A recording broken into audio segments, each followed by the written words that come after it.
Let's try this again. Good morning.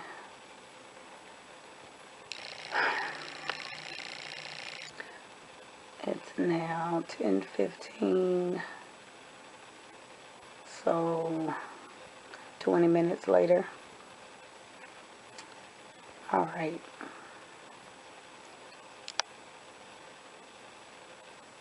Still trying to gather my thoughts on this. This video has been a long time coming. Last year, I actually felt strong enough to share the story, only there was some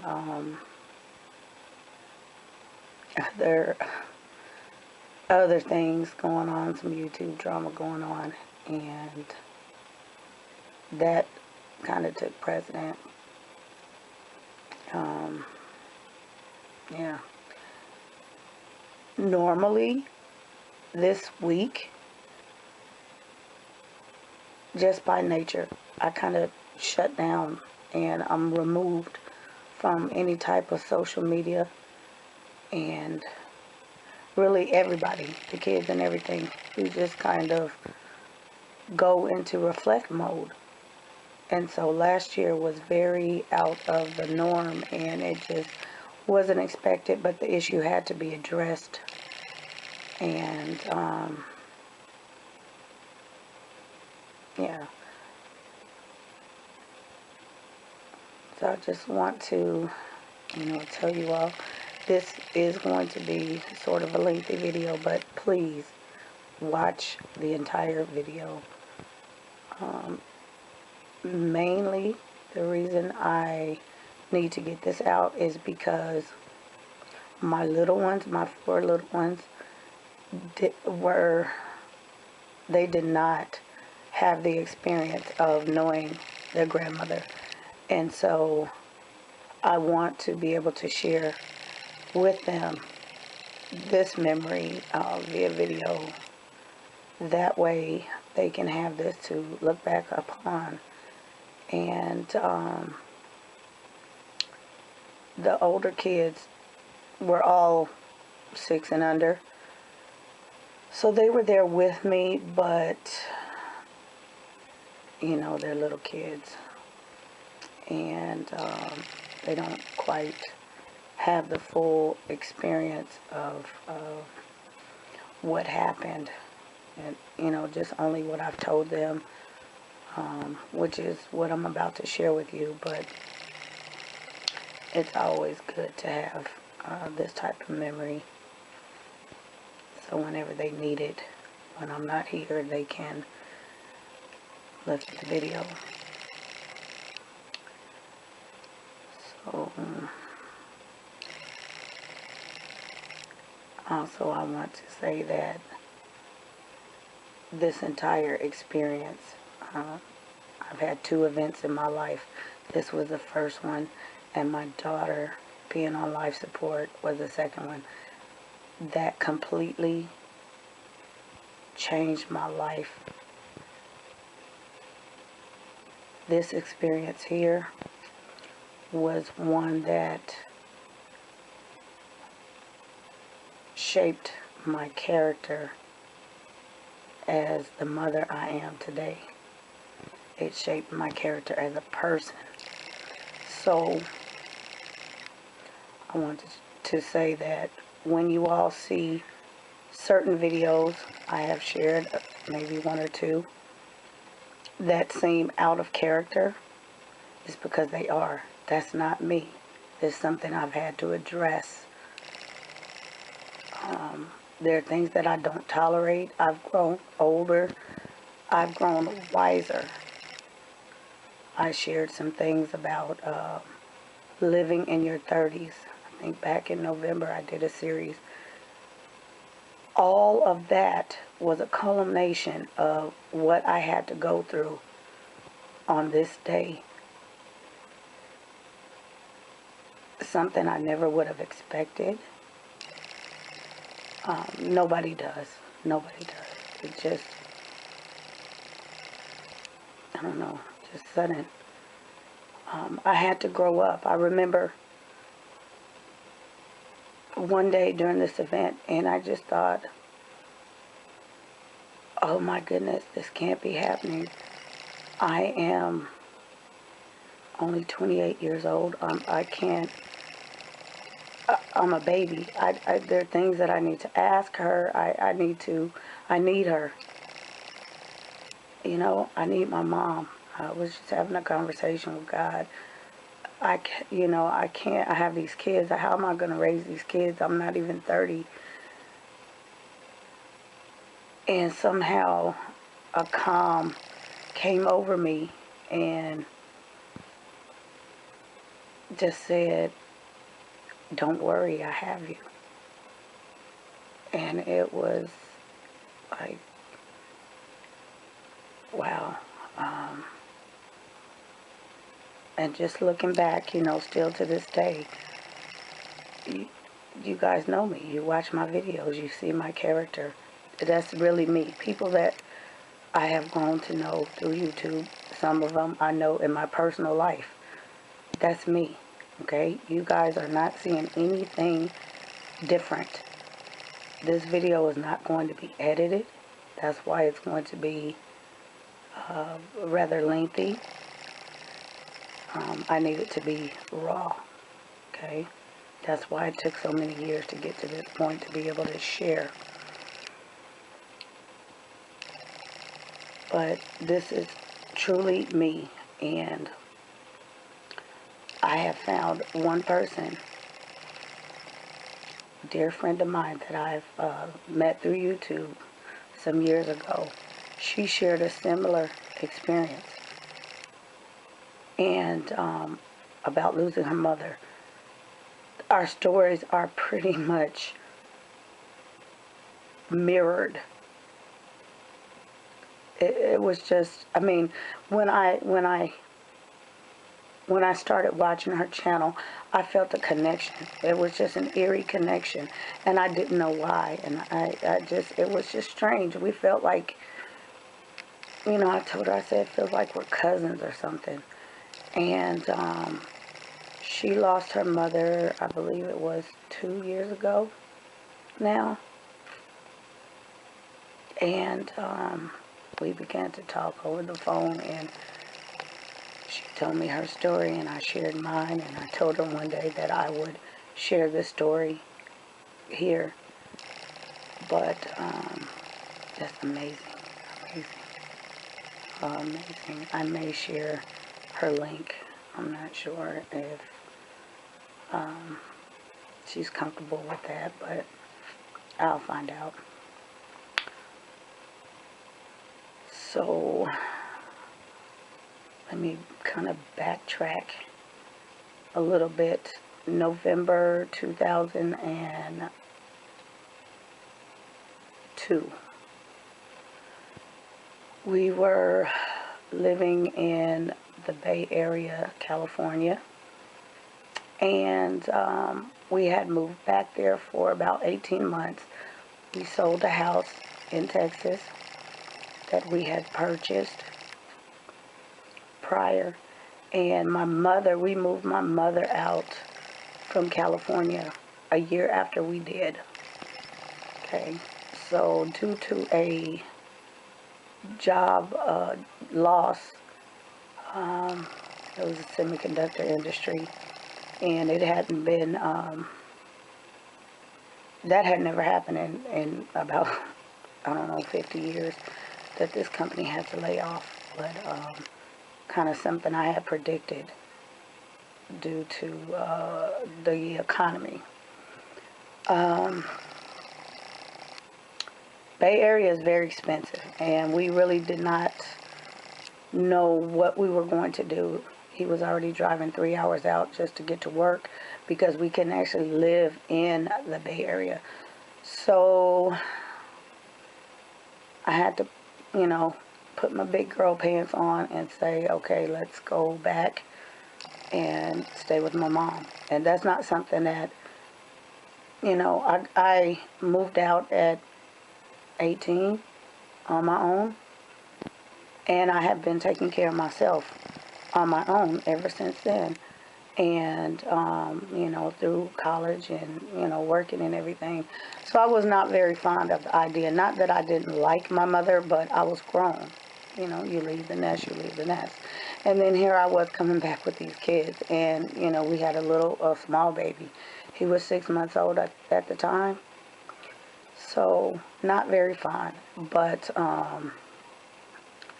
November, we came back to Texas and stayed with my mom and actually moved into our own place. We got a townhouse, I think about February 2003.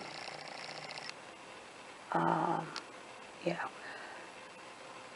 So prior to, coming out, my mom had been a very healthy person. All in all, she had been very healthy. Nothing ever wrong with her other than a cold. I remember her calling me a few times after going to the doctor. She had a cough, and she had been diagnosed with walking pneumonia. But she constantly had this cough, and it just, it was just basically pneumonia. So fast forward to July 2003, was around the 4th of July time. I think at her job they had a potluck of some sort, and she went to that, and she came over and she said she didn't feel well. And I thought, well, maybe you just ate something bad. And I'm looking at a squirrel, guys. I need to, yeah. Maybe you ate something bad. But she felt really bad, and I said, oh, maybe you have, we're thinking food poison. I said, maybe E. coli, or at worst, hepatitis C. And the days went on, and she just didn't feel good. But she kept going to work. Every day she worked. She went to work, and, one day the kids and I went grocery shopping, and my mom had come up to the store after work. So I bought her groceries, and she went home, and, yeah. So she had a doctor's appointment, actually 2 of them in the month of July. The doctor had given her, she complained about her legs hurting, and so the doctor gave her some muscle relaxants and told her to kind of take it easy and just, walk a little bit. And other than that, she had no issues. Slight high blood pressure here and there. So, let's see. I remember, I think this was the last Sunday in July of that year.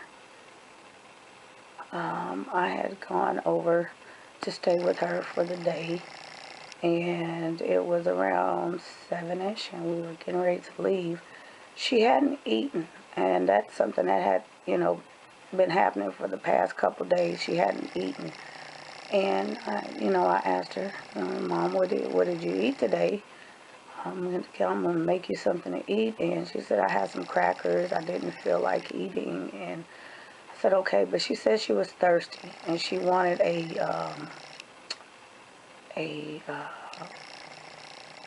see, I can't even think, a Route 44 slushie from Sonic. And so I was calling my brother to find out where he was so he can come in and bring her one, because I was getting ready to leave. And so I didn't get a hold of him, but I ended up meeting him on the way to leaving. So on the way out, I met him coming down the road, and I told him to stop, turn around, and go back and get her this slushy, because she hadn't eaten and she needed something other than what she had been, the crackers and the water and whatever she was drinking, some juice. and to just watch her. And so the next day she got up and she went to work, and she went to work every day. That Friday she told me, or that Wednesday she said, I have this doctor's appointment on Friday, and such and such time. And that particular weekend happened to be tax-free weekend, and the kids needed some clothes or basic things. So I said, okay, I'll make sure we get this stuff, and then we'll get you to the doctor. Well, by the time I got to her house, it was probably about 11. She called me that morning, and she said, I need you to come earlier because I need you to help me get dressed. I can't get dressed. And I thought, okay. And she said, and I had a nosebleed. And that had been something that she had always had all her life. Pretty much, me growing up, I know she had no nosebleeds. And so we didn't think anything of it. So we got there, and mind you, I had little kids, the baby was now 14 months, almost 15 months. So, and he was not walking yet. But he was doing everything else. So I got her dressed, and she couldn't stand on her own. She couldn't walk on her own. I got her to the car. We got to the hospital, and at that point, she really couldn't even breathe. I parked up front and got out and went to ER, and I think it was the ER, and told them that I needed a wheelchair. And no, it wasn't ER. It was just the place where her doctor was. And so they came out with the wheelchair, and they got her in the wheelchair. And I said she was not breathing well. She had an appointment, with her doctor at such and such time. And they said, well, she's not in any shape to see the doctor. We need to just take her to ER. So we took her to ER, and we sat. And they took her back right away because she was having problems breathing. And so, we did all the triage. They got her on some oxygen at that point. And we sat and sat and sat. And then I called my brother because at the time my husband was a long-haul truck driver, so he was on the road. And we had no other family in the state. Family was 10 hours away. So I called him, and it was evening. I said, when you get off, I need you to come up here and get the kids because I have to stay up here. And I had to tell him, what was going on. And then I thought about family because my mother had never been sick. Calling, she's a sibling of 9 others. So I thought about calling them, and I said, let me wait and find out. And so the doctors took me back. They were taking blood from her, just all sorts of things, and asking me all these questions because she was very ill, and they didn't know at the time what was wrong. And I really didn't have any answers because she had been a very well person other than a cold or the time she had pneumonia. So they were kind of clueless as to what was going on, and I thought, oh my gosh, this is serious.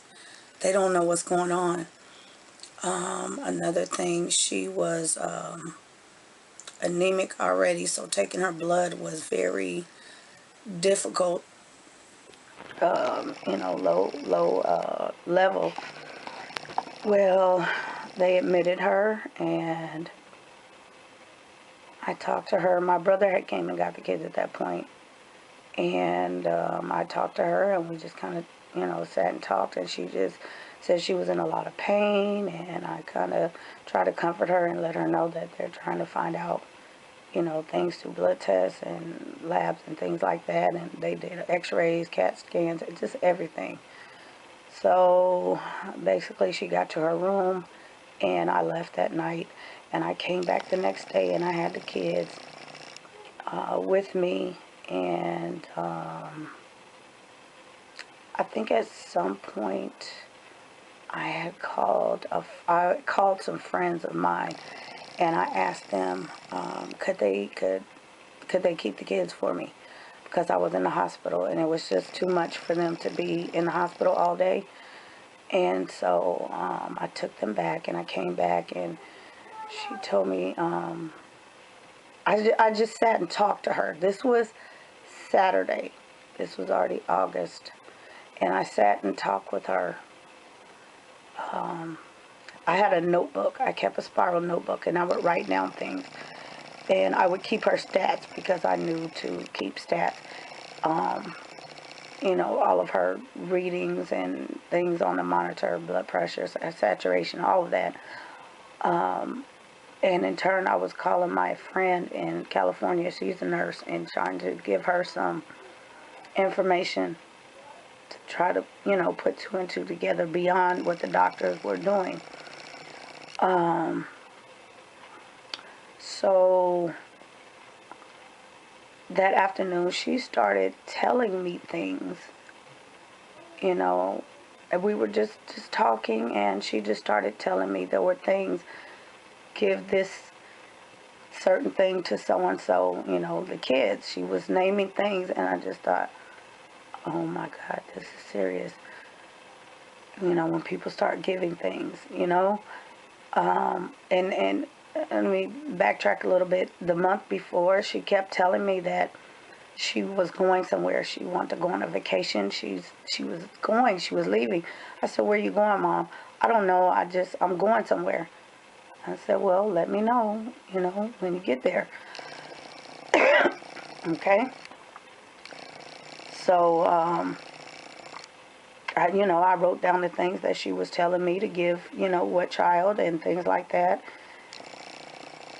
She had to go to the restroom. I had to get her up to go to the restroom at this point. She didn't. I called for the nurse, and the nurse didn't come. She didn't make it, so we had to use the trash can. All I saw was black, so at that point, I knew she was internally bleeding. And then at that point, I requested her doctor come in, and I explained to her what was going on because, obviously I knew, I had some sort of background. And I requested that she be put in ICU because when I left, she said she was in a lot of pain. She requested meds, and they were not coming. And I said, I can't have that because she can't talk. And if I'm not here, who knows what could happen. So her doctor said, okay. And the next day, she was moved. That Sunday morning, she was moved to ICU. Then I couldn't bring the kids back. So they didn't get to see her beyond that Saturday. That Sunday morning before I left, and I think I left them with another friend of mine, my son took his first steps, and he started walking. So when I went back in, I told her that he was walking, but she never got to see him walk. So he was 15 months. Let's see.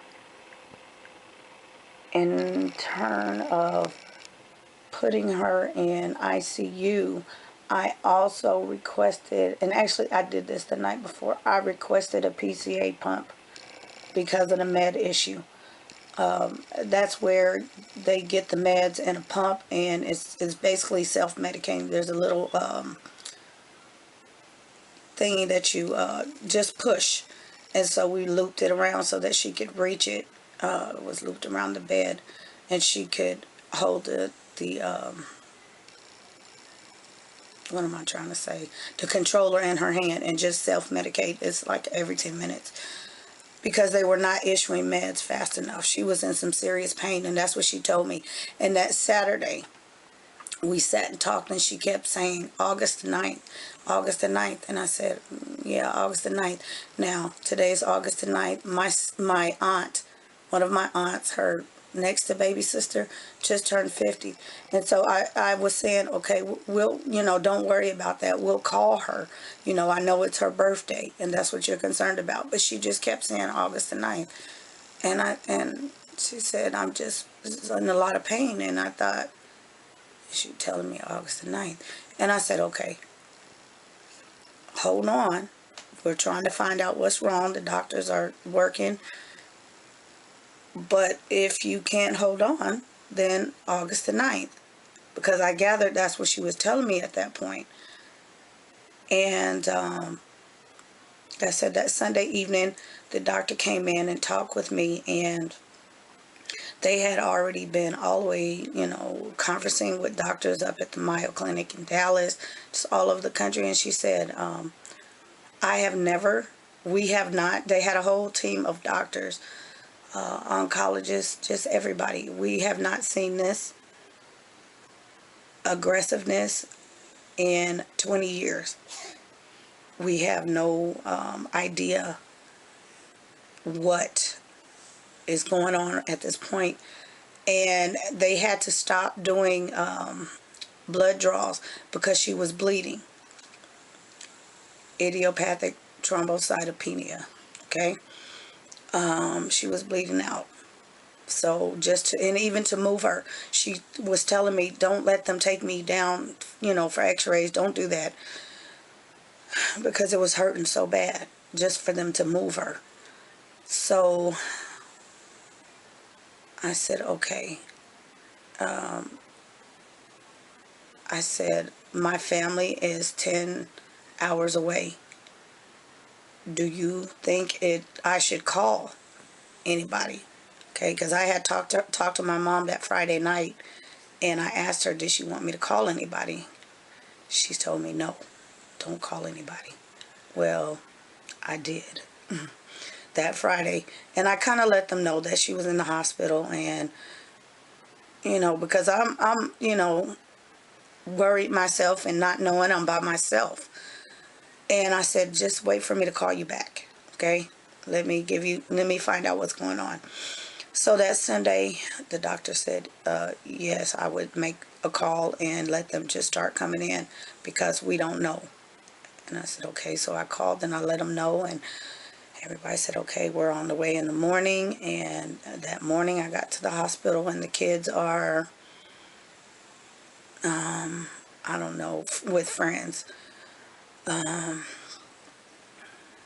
I think I had to call their dad to come back off the road at some point.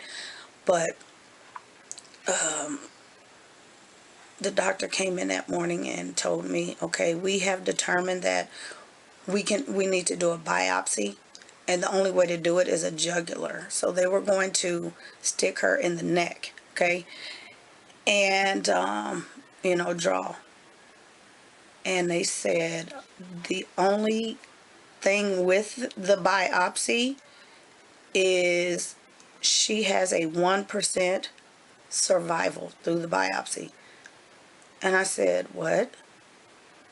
A what? Okay, I'm in the room by myself. 1%. Okay. And my mom was still in her right mind. She was still talking to me. I was still taking notes. And I just kind of freaked. 1%? One?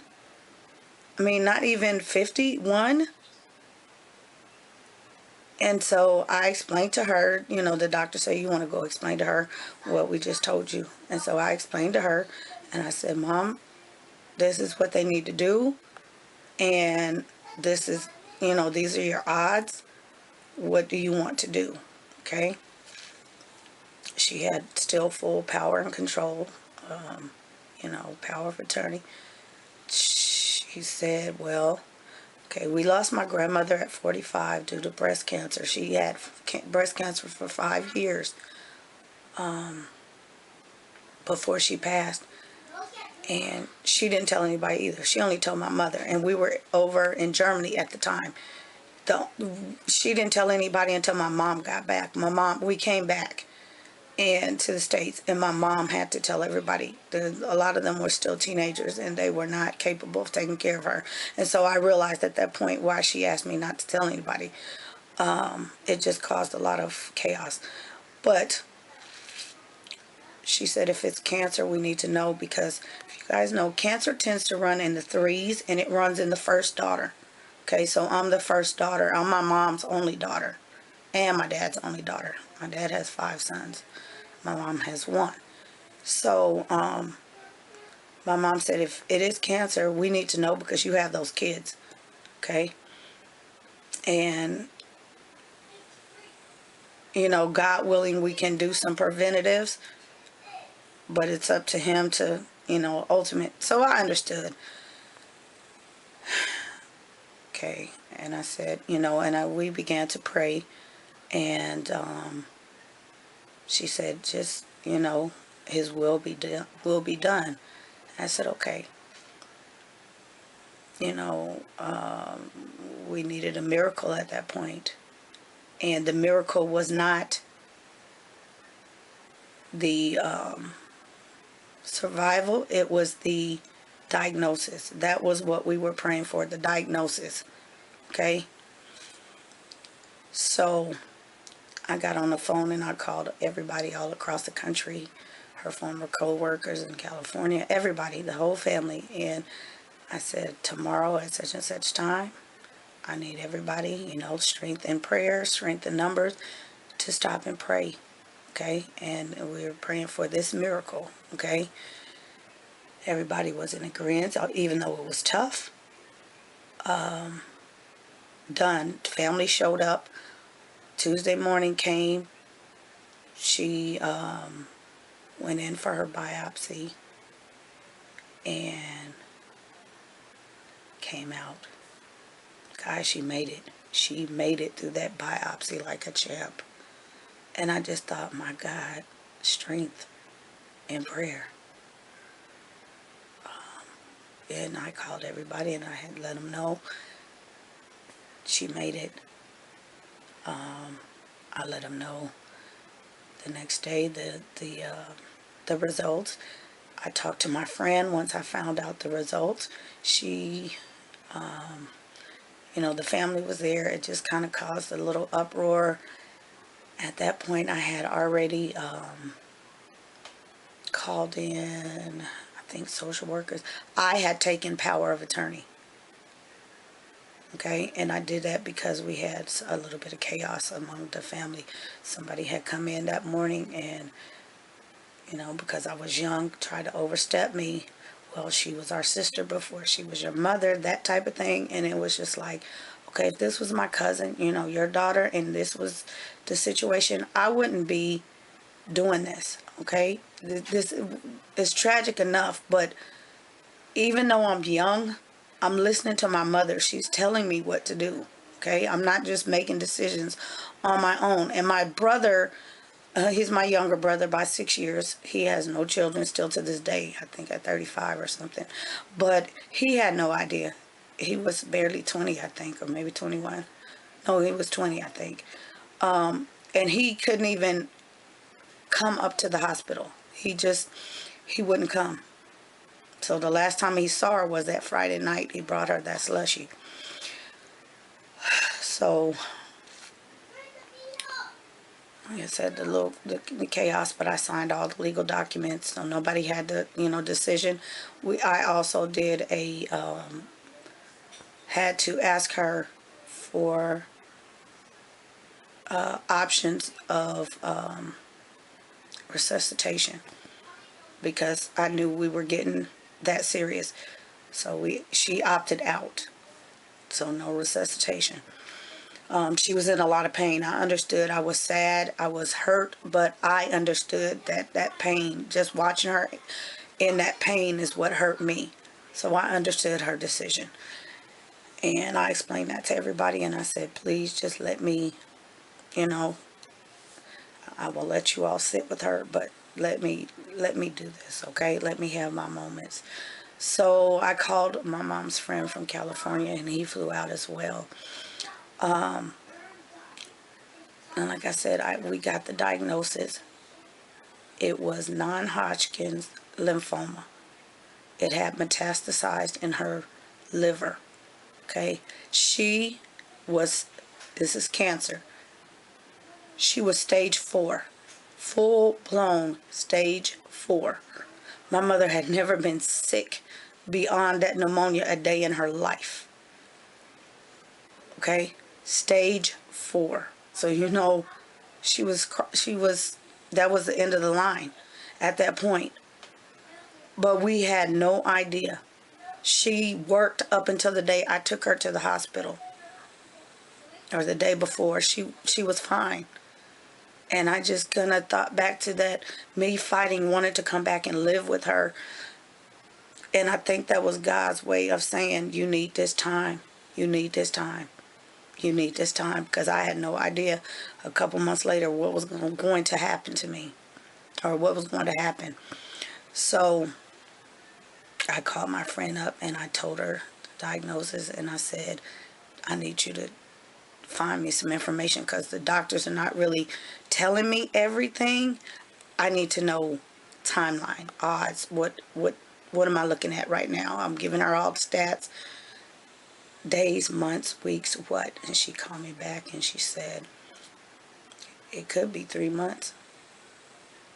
It could be 3 weeks. It could be a week. And I'm like, oh my gosh. And then this thoughts going through my head, if we had to put her in hospice or something like that, or just a myriad of thoughts through my head. The big picture. And then we had the family, oh, we want to move her back to Memphis. Can we take her back? And I said, no, she can't even go downstairs for x-rays. We're not taking her out of the hospital. She stays here. So that again caused some more rift, but it was okay. Her friend came up from California and sat with her, and he stayed the rest of the week. I think he stayed that night with her, and the kids' dad made it back off the road. And the next night was Thursday. My aunt stayed with her. That day we watched my mom. We were feeding her. The option was then that Wednesday or that Tuesday after the diagnosis, they posed to us chemo. Now I knew what it was, and I explained to her she was still in her right mind, but I also had the power to make the decision. She said she would take the chemo. We knew it would knock her down, and we knew that it was a very long shot because it was stage 4. But she took it, and she was fine, and, around the chemo. The next day, they were feeding her. She was taking some Ensure and something else. I don't know, like maybe some applesauce or something. And she started talking. Her friend was talking to her, and he, said, listen, and I'm listening. And she started talking like a little girl, just like she was a little girl again. And I thought, oh my gosh, they say when a person is passing, they go through their stages of life again, infancy, childhood, and, and I saw that. We were listening to her talk, and it was just so strange just to, have that experience. So that night, like I said, one of my aunts stayed with her. I came up the next day and I sat, and I would basically just sit all day as long as the kids were taken care of. I would just sit there all day, and it was my turn to spend the night. Okay, this was Friday, August the 8th, and that night it was probably about 9. We got her settled, and I noticed that her urine output had greatly decreased. I settled in and, got my little chair and took my glasses off and, kind of kicked back. She was still talking, and I heard her call my name, and I got up and I sat up, and I can see pretty much with my glasses close. She was not that far, so I saw her hand, her finger was doing this, her arm was up in the air, and I just thought, okay, I put my glasses on. She was calling me, and I came to her, and she grabbed my hand like this, and she lifted our hands up in the air, and I looked up, and what did I see? Revelations. I saw the heavens, gold, white, the crystal clear water. It was beautiful. and I'm rubbing my eyes. It's about 10 something, and I'm like, is this real? Looking around the room, it's dark, but when I looked, I just thought, oh my Lord. Okay, you all, I can't even, I mean, I can't explain this. I cannot explain this, but it's one of those, your faith has to be there at that point. And I knew what was happening at that point, and just this calm came over me that just said, okay, she was crossing. She was crossing. And I just said to myself, go ahead, mama, go ahead, because it was beautiful. And I'm not going to do it, but I felt so happy for her,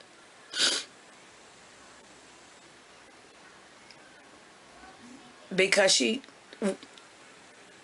was at peace at that point. And I don't know. Yeah. So she fell back to sleep, and I fell back to sleep, and she was okay through the night. The next morning, I got up, and I heard her. She was saying, "Nah, nah, nah." She wasn't calling my name anymore. No, she wasn't even speaking. And I thought maybe she was calling. This was August the 9th. My cousin, one of my cousins, had come in with my aunts and her sister. Her name, I thought she was calling her. So I got on my phone, and I called my cousin, and I said, I don't know if this is what she's saying, but you want to talk to her? And I'm waiting for the doctor to come in, because I'm noticing some things happening. And I put the phone up to her ear, and she was still saying it, but that was it. So I really could not gather what she was saying at that point. And I told them, I said, I think you guys you need to come up here. Now, we had a lot of, like I said, the issues throughout the week with the fallout, with them wanting to move her. They were all prepared. They were getting ready to go back to Memphis. One of my aunts was staying here with us, so they were going to bring her up to the hospital, and one of my uncles. So I said, but I think you guys should not leave today. Just come up here. It's August the 9th. So they didn't understand. They left. My aunt and uncle stayed. The doctor came in.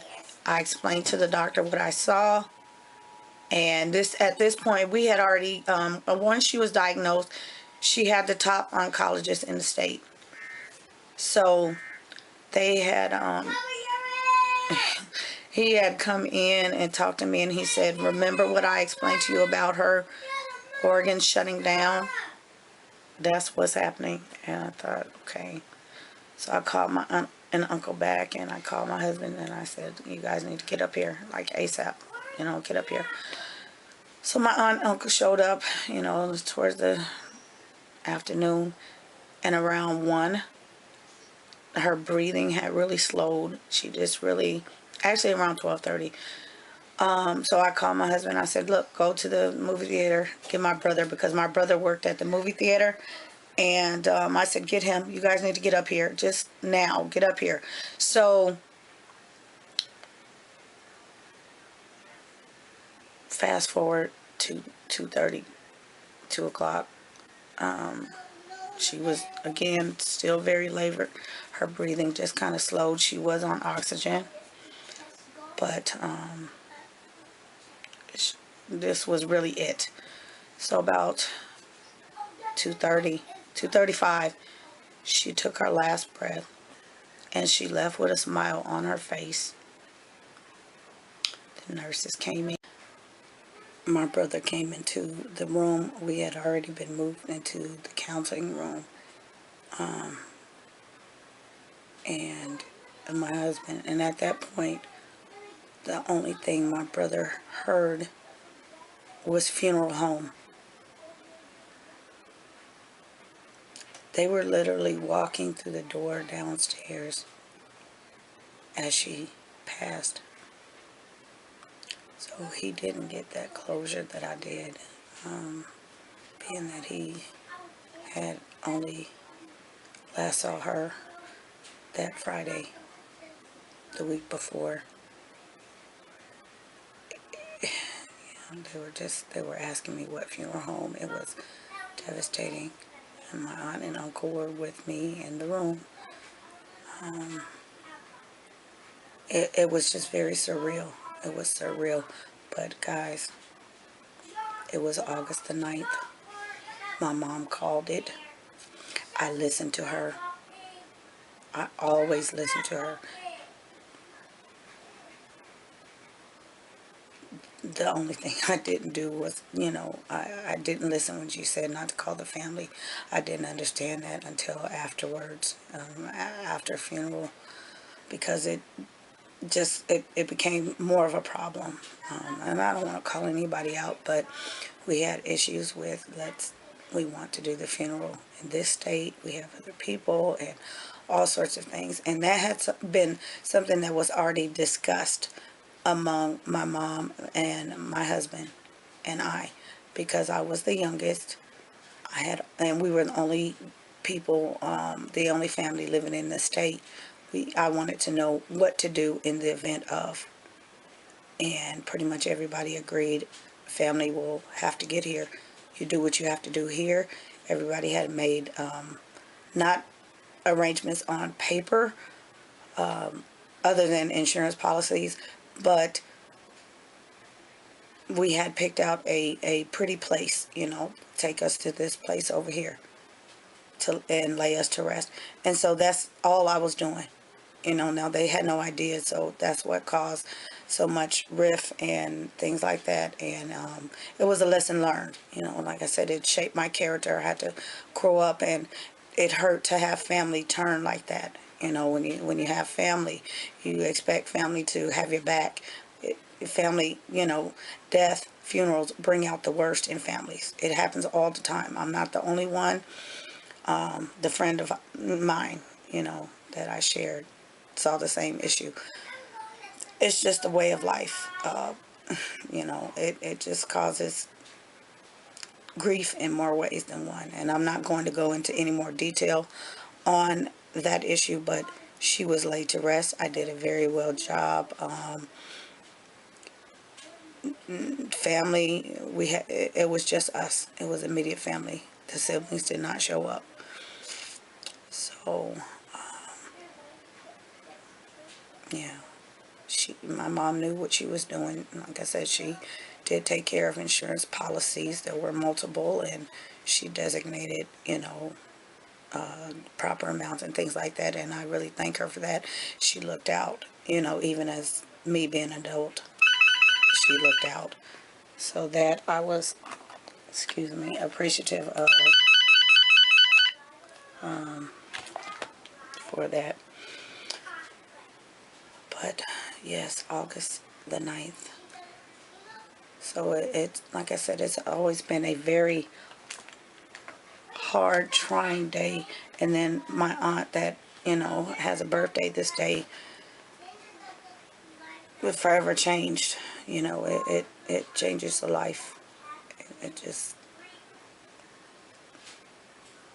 but I'm grateful to be able to come back and tell the story, share the story with the children, share the story with you all. Like I said, that night before, Revelations, if you were open up to the book of Revelations, I saw in my faith. You all know my faith is profound. It's profound. I live, breathe, eat the Bible. It's life. And I kind of think maybe she was telling me that, I'm okay, and I will see her there. I will see her. I've seen where she's gone, and I will see her again.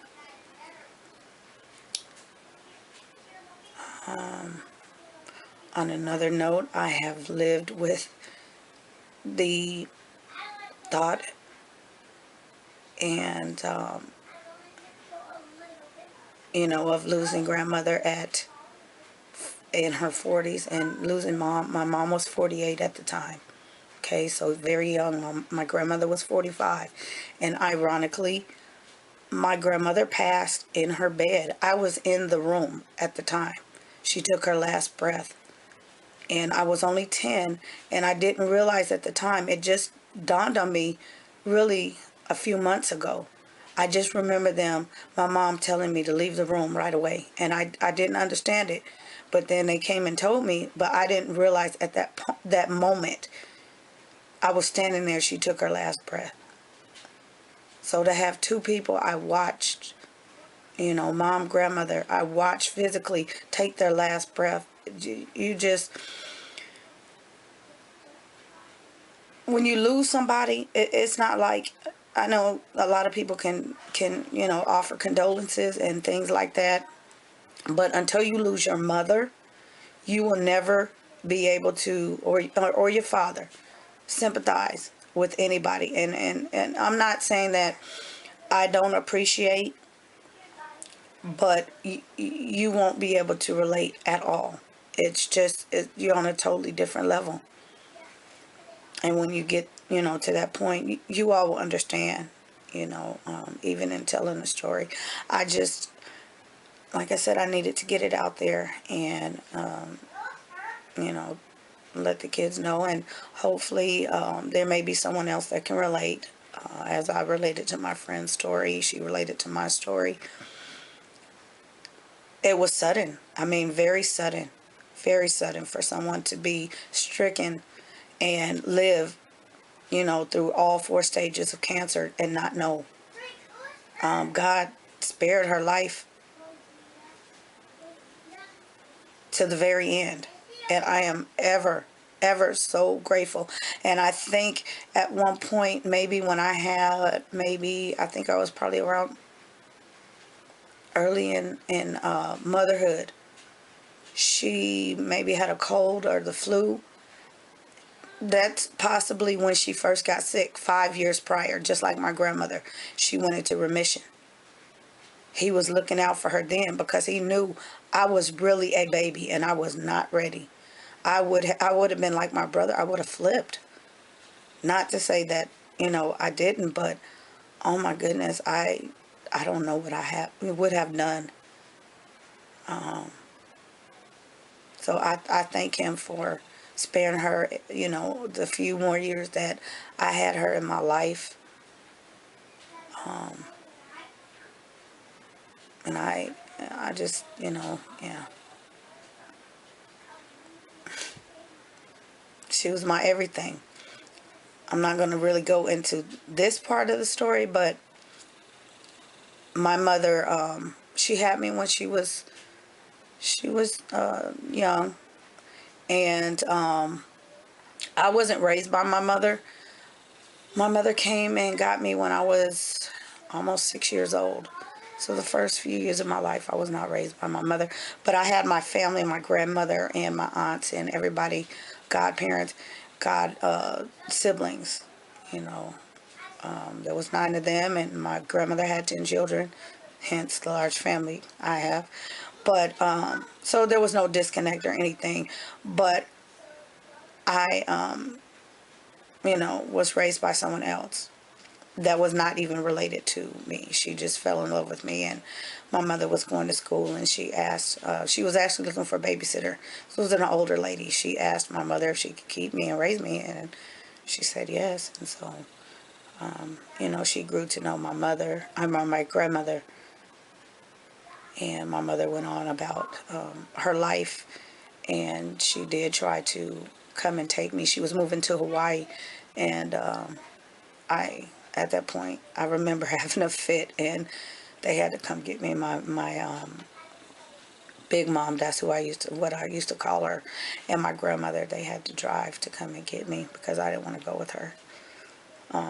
Had I known what Hawaii was, I would have been excited, but yeah. Um, so yeah, like I said, I have grown from this experience. I have changed. I see things in a whole different light. The way I treat people is completely different. I don't tolerate nonsense necessary. Bullying is another thing I don't tolerate. Okay, I'm a lot more patient, a lot more understanding, completely faith driven. So like I said, when I share certain things with you all, you know if I'm out of character or not, but it's for a good reason. Okay, it's not to call anybody out. It's not to gloat or, seem ostentatious. That's just where I've been. I am still in the process of writing, actually 2 books. One based on my experience. So stay tuned for that. And on this note, I am going to go. My daughter has been calling me, so I need to wrap this up. I really appreciate the time you took to watch in its entirety. Be encouraged.